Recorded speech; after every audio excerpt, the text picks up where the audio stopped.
In the body paragraphs for your essays, this is where you're going to develop your line of reasoning. You're going to show what conclusions you're drawing from the details and how those conclusions support your argument, that thesis or that statement about the theme in the story. Each paragraph needs to have a single focus. That single focus is your topic sentence or your approach or the details, the kind of details you're going to look at to develop that point, i.e. a character or the opening of the story or the use of language with details, specific quotes or paraphrases, details from the story to support that point. And not only are you going to give those details, you have to give development. You have to show how those details make your point, how those what conclusions can be drawn from those points, or what conclusions can be drawn from the evidence, excuse me. Some paragraphs should include secondary sources, that's the literary criticism that we'll talk about more later, to support your points. So this is what other critics have said about the story that you're analyzing. What have other people who've analyzed the story said, and how does that support your point? In the conclusion, you want to wrap up with a sense of completion. You might touch on the meaning of the ending of the story.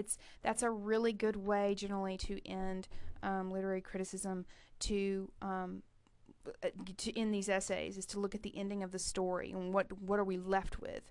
You might want to explain how this theme. One option would be to explain how this theme continues to be important to modern audiences.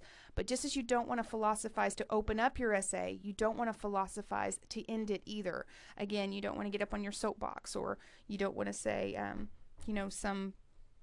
some trite, cliched phrase about how no one knows the inner turmoil that we all experience, etc.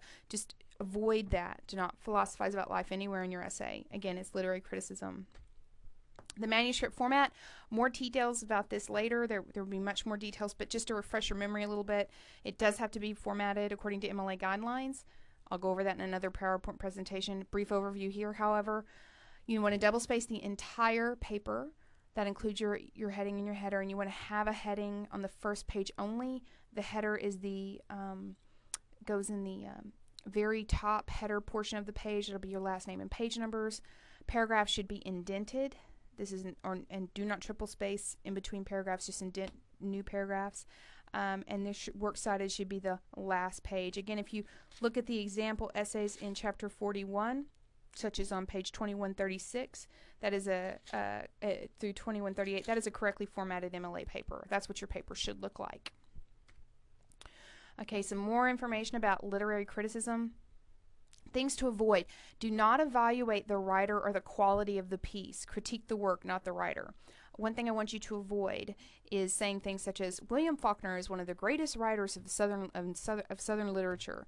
We don't care. We don't care if you think he's great or if he's horrible or if he seems to be one of the greatest writers of all time. Avoid those kinds of statements. Not valid, not relevant. You are focusing on a theme and analyzing that theme. Also, a note here, do not, you might want to make a note, do not write historical or biographical criticism. Stick to the world of the story. We don't care about the writer's life in these essays. You're going to stick to theme and story. We don't care about how the writer's life might have affected what they wrote or what was going on at the time necessarily. Again, focus on the story and on one theme. You don't want to write one paragraph about the theme of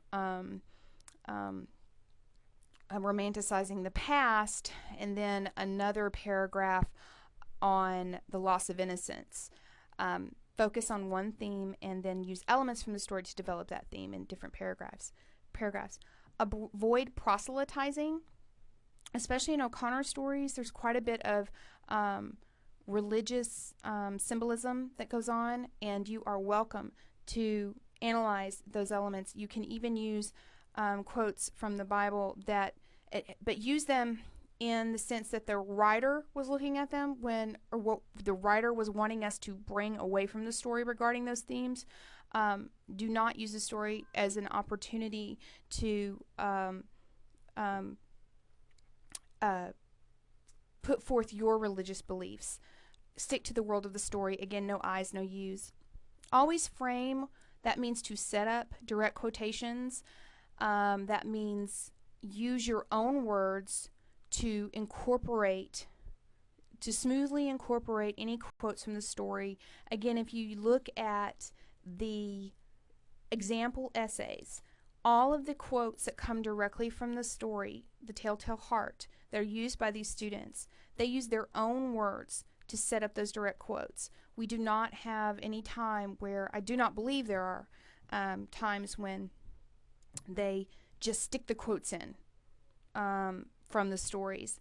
When you do quote the stories or secondary sources, be sure to give credit where credit is due, whether you're paraphrasing, summarizing, or using direct quotes with correctly formatted citations, and set up. Give credit where credit is due. You want to avoid plagiarism. Those are forms of plagiarism, so you have to avoid that. There'll be more about plagiarism later.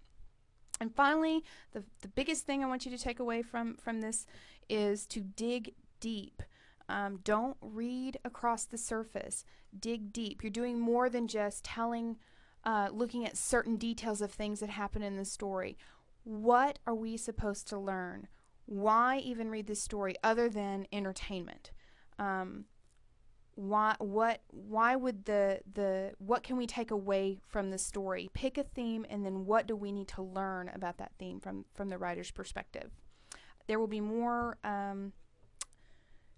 films and information soon about MLA formatting, as well as more specific information about writing about a theme.